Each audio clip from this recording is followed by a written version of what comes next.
As it says on the screen, welcome to Property Matters, the first of four property podcasts that myself and Hamish help to present to the listening public and also those in the know, talking about all aspects of property. Today is Property Matters.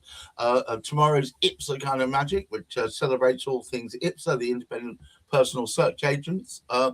Then we have Property Quorum on Thursdays, and on Friday we finish up triumphantly with Cladding Matters in the afternoon. But today is Property Matters, and we are joined, as ever, by Hamish McClay of Search Convey, who is a search agent and current chairman of IPSA, and Charlie McHugh. Thank you very much for finding time in your day to be with us, who is, as it says here, a mortgage advice expert. But more on that later. Hamish, please start us off. Well, Dan, welcome to you all, and in particular, Charlie, who's joined us today. We haven't actually, I mean, it's what's quite interesting. We're bringing two subjects today that we haven't spoken about in sort of something of a while. One of the great aspects of Charlie and the Mortgage Advice Bureau is the fact that he has a big focus, and so he focuses on working with people who are struggling perhaps to get that mortgage. He does all the straightforward stuff as well, but his specialism is in finding the way through for those who are actually sort of struggling to get it. And I mean, that's quite a wide, that in itself quite a wide sort of subject. However, in particular, we are speaking about the first time buyers. And of course, we've had Wendy from the First Time Buyers Club with us from some. We haven't seen her in a while. Slight sort of change in her sort of work schedule. So basically, it does make it difficult. But it's rather good that we've got Charlie with us, so we can start discussing the matter. Now, just very, very sort of briefly, it's hard for me to think back. It was that long ago. However, my great need was to sort of get away from my parents, basically, and finding a way of actually sort of doing that. I wanted a bit of independence, particularly the lifestyle that I had at the time. I really needed the independence, and it was a struggle for me initially finding a way through. I was fortuitous because things were much, much simpler there, but the trouble is today, it is very, very hard because of all sorts of different sort of complications. One is the availability of properties, but the other one is how on earth do you get yourself together?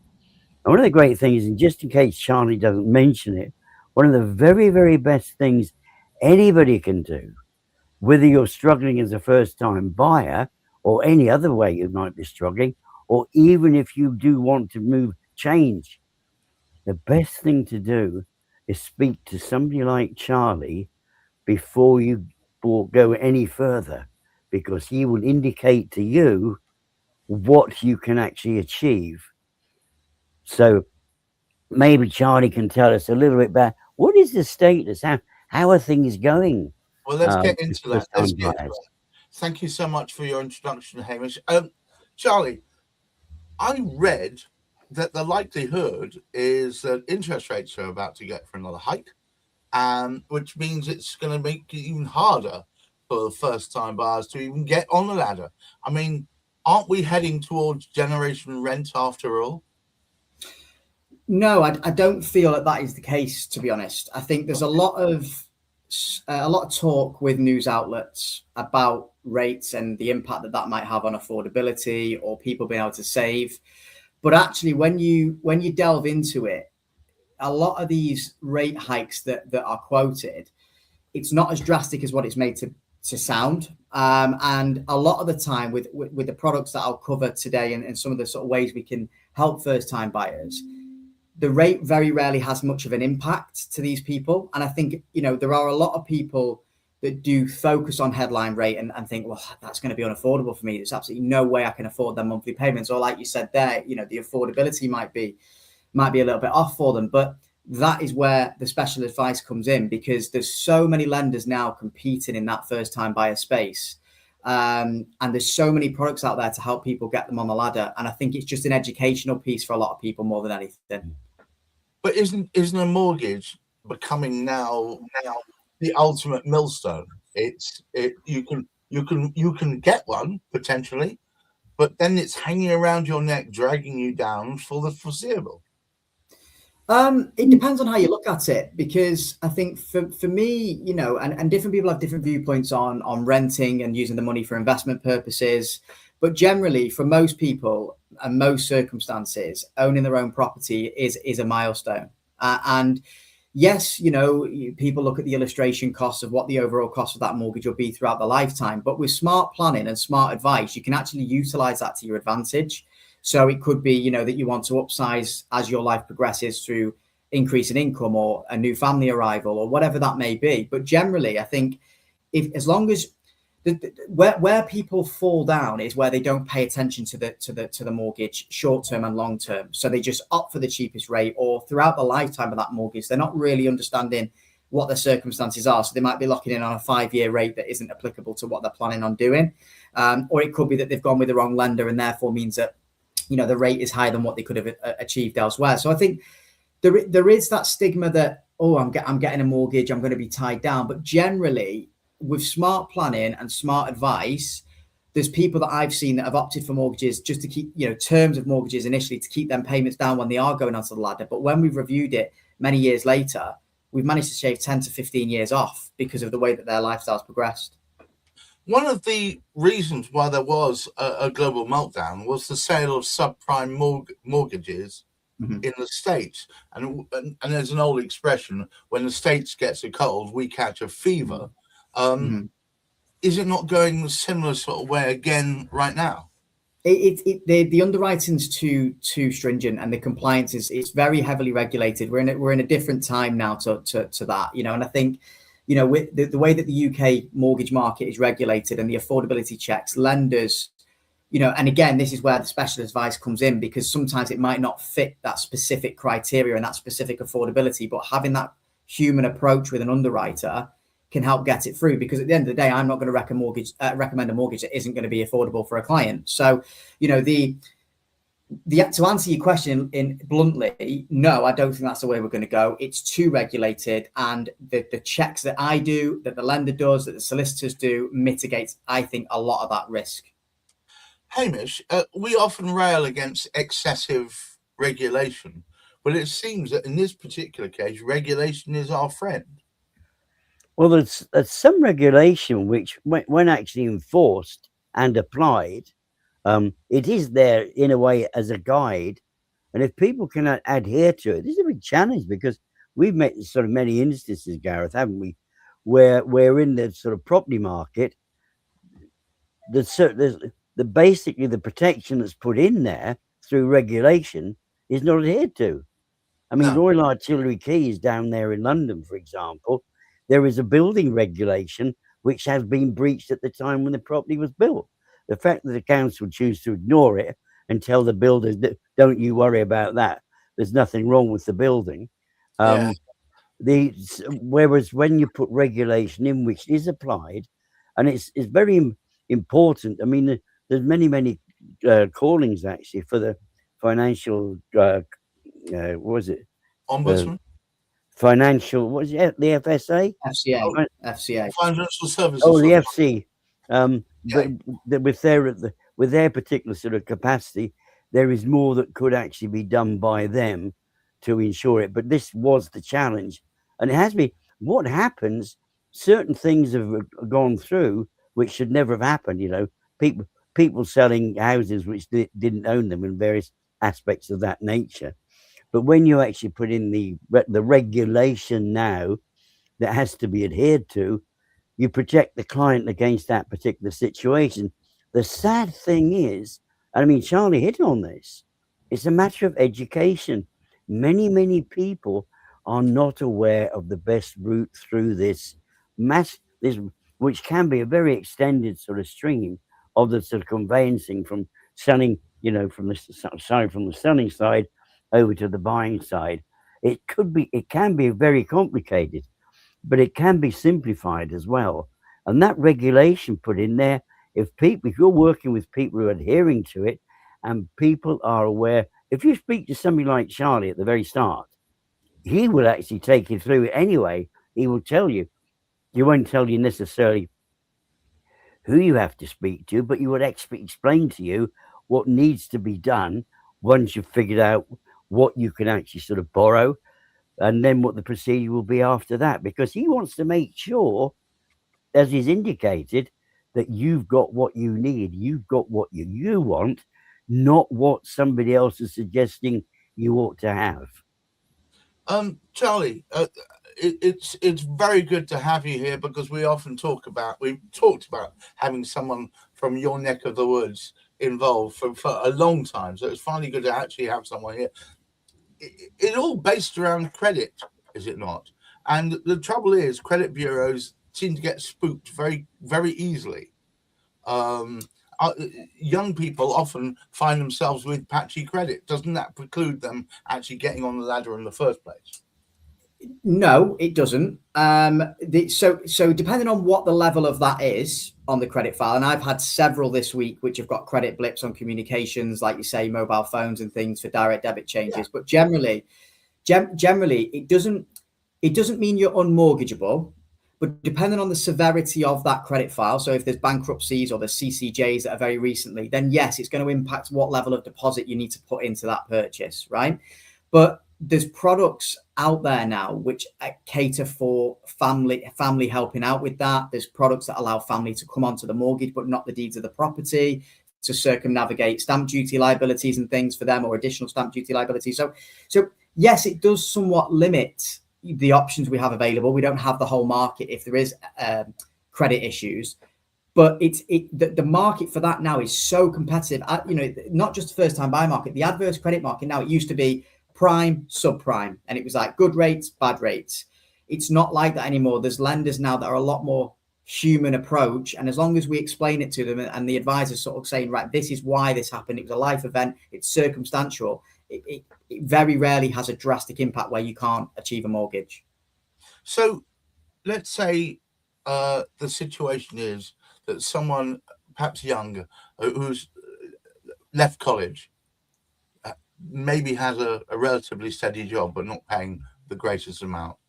What is their first steps that they should be looking at doing even before they even start looking for a particular mortgage? Well, the first things first is to speak to a mortgage advisor, right? Because that will, so depending on what their trajectory is. I mean, for example, I had a client who was in university studying architecture, and he was just about to start a contract with a property management company. It was widely known in the industry that they offer apprenticeships for people fresh out of university. But because it was a contract, not an employment, some lenders don't like that. So I spoke to him and said, look, this is the scenario of what you're entering into. There is lending options to do it at a 5% deposit. So by having that conversation, he understood exactly what he needed to save, exactly where he would stand with his position in terms of his job. And his credit report was fine, in fairness, there was no blips on there. But it just gave him that clarity then, so that when even though we didn't proceed at that point, when he came back to me 4 months later, and we've now obviously had the mortgage offered and he's leading to completion, but when he came back to me 4 months later, he had a full view exactly what level of property size he could be buying at in terms of the area that he was looking to buy at. So already then, when he's offering on properties and viewing properties, it's not he's wasting his time, he's wasting the estate agents and the seller's time. He was in a position where he knew he could proceed, and I knew he could proceed, and the agent could ring me and say, that's it. So I would say the first step to answer the question is speak to a qualified mortgage advisor like myself, because there's a bigger picture, and there might be something on there that you don't understand that might increase what you can achieve, essentially. And I mean, the organisation you work with, the Mortgage Advice Bureau, are they a good starting block? Yeah, so it's my own business within Mortgage Advice Bureau. So Mortgage Advice Bureau are the network, so they are like sort of directly authorised with the FCA. So I've got a business under them, so I'm like a self-employed mortgage advisor. So I've got my own brokerage. So Mortgage Advice Bureau are the largest network for individual advisors in the UK. So with that being said, you know, the products that we have access to, and I don't really like to talk about this because a lot of my stuff is criteria driven and plan driven, but a lot of products we have access to are advantageous compared to other brokers that might be part of smaller networks because of the amount of volume that Mortgage Advice Bureau submit with lenders. So that is a point, but also as well, it depends on the broker that you speak to, because there's brokers within any network, or they're directly authorized, that might just prefer the vanilla cases, the people that are, no issues, good deposit, steady income. My area of expertise is people that have been told no by another broker or been told no by a bank. That's where I come in and sweep it up, really. Okay. And is that, I mean, should that, a lot of people I know, because I speak to people, like a lot of people are very scared of that position because they feel they're pushed into a corner, that the only thing they're going to be able to afford is something that it will potentially hamstring them for the next 20, 30 years. Is that a fair comment, or should they not be frightened? I think the attitude has changed a lot now. I think, yes, there are still clients that fit within that because they've been speaking to the grandparents and obviously they've got experience from what it was, but when they did it and things. But generally, the people that come to me now tend to be a lot more confident with it because I think they're getting the right advice. I think each client has different requirements, but I think if you explain things properly and you explain the fact that you're going to be more of like a consultant with them, so helping them negotiate on the properties, making sure that they're not overpaying, organizing the surveys, organizing the solicitors, and obviously doing the mortgage, the attitude completely changes because it becomes exciting. It becomes something that, I didn't think it was achievable. I thought it was going to be really stressful, when actually it's not.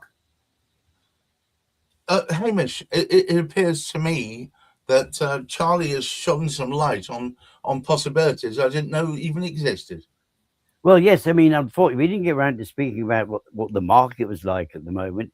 However, we can save that for another time. But the great thing is, it really, as you mentioned earlier, Gareth, we've been wanting to sort of have somebody of Charlie's caliber on for a while. We do appreciate, actually, the depth of what you've explained and how people can actually move on. And I think it really fits in well with what we try and do with our podcast. What we want to try and do is make people aware of what can be done, what is happening.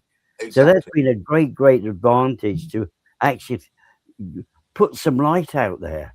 Because so often with our podcast, we end up going, oh no, there's the tunnel and it's the train coming. But on this particular occasion, I mean, Charlie really has lightened the whole thing up. So any of you listening sort of out there, this is something you'll recognize from what we speak about previously. If you work with experts, if you work with professionals, you get professional results. So it's your choice. I mean, if you can find that mortgage advisor, and the most important thing, and it's the same with your solicitor as well, do let those people know, those professionals know exactly what you want, because they can direct you. If you can't just sort of jump into it. It's a little bit, you could do, but it's too complicated and you could end up down all sorts of rabbit holes. Absolutely. Whereas actually sort of working with professionals like Charlie, he will point you in the direction, right, off you go, get your solicitors to do this. And we've all got an interest in that end result. Because if that end result doesn't come about, if it all falls through, nobody gains, particularly the client who wants to buy the property, the client that wants to move. So as Charlie's demonstrated, he's very, very much client facing. It's not just a matter of grabbing another one here, grabbing another one there, or the Amazon sort of style approach. The Amazon approach works for things that Amazon can do well. That particular style does not work with buying and selling properties. Although I think as well, just to interject on that, Hamish, if I may. There's what you said there is really valuable because, I just want to give an example just to put it into perspective. So I had a client came to me who was inquiring about shared ownership. Now, shared ownership has its place within the market, right, for some people, but the rental amount she didn't even factor into the equation on the other share that she didn't own, right? Ooh. When I actually looked into it, there was another option on the table that she had because her parents were quite young. So what we did instead was actually purchase a property of the same value at 100% with just her on the deeds. and a lower deposit than what she would have needed. And I think that if she would have just opted into that herself, whether direct with the lender or with the developer, whatever that may be, that could have been a very high monthly payment each month, which may have been unaffordable, but also could have affected a back end when it comes to the resale, because there might have been limited availability, or it could have been that the share that she gets is obviously lower. And fundamentally, she would never have fully owned that property. It would always be exactly, unless we staircased up in the future. But even then, there's restrictions on, then the legal fees are higher when you're staircasing for a remortgage, because there's other parties involved. So I just think sometimes if there's an idea that comes into your head and you might not even be ready for 2 years, 3 years, 6 months, whatever it may be, just speaking to somebody will give you the clarity as to what is and isn't possible. And that right advice can save a lot of money and a lot of time and a lot of hassle, I think. Well, Charlie's certainly shown he can provide clarity. Hamish, would you care to take us home, please? Well, yes. I mean, that final comment about the fact that you brought up the subject of the shared ownership. Yes. One of our tremendous sort of attendees at some of our podcasts, Zara Olivoka, basically, she has this challenge as a solicitor to try and get people, particularly selling that shared ownership sort of property. And it's something that it is only ever good for the developer. It's only ever good for the social housing, whoever the social housing association happens to be. And it's only ever good for the council, because effectively they're conning people. That's the wrong way. They're encouraging people to buy in what they can say to be cheaply. But when you look at the overall costs, as Zara would explain to us so much of the time, it's that overall cost that makes it affordable. Yes. And do you know what? Having all the information, the right information provided to you by specialists makes all the difference. I think we proved that today. Charlie, thank you for your time. It's been an education. We hope to have you back in the future where we can go into more detail. Hamish McLeod, thank you so much for putting this together. And all of you watching, I hope you found that instructive, useful, and to a certain extent entertaining. Hopefully you'll come back again. Remember, tomorrow we've got Ipsy Kind of Magic. Looking forward to that. But until then, please keep your feet on the ground. Keep reaching for the stars. And in these absurdly troubled times, please look after your mental health. Bye-bye now.